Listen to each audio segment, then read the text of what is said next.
Doctor Anwarul হকের লেখা কবিতা সেতিরোগীর মর্মবেদনা। শরীরে রঙের ছোপ, সাদা আর কালো, জীবনের রং মুছে যেন নীল আকাশ। মানুষের দৃষ্টি প্রশ্নে ভরা কলো, কতবার সহ্য করব এ নীরব ব্যথার কাশ। আয়না বলে তুমি অন্য, তুমি ভিন্ন, সমাজের ছায়ায় হারিয়ে যাওয়া সত্তা।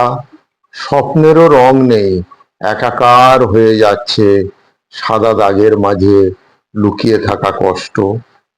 তবুও বাঁচতে হয়, হাসতে হয় মিথ্যে মুখোশে।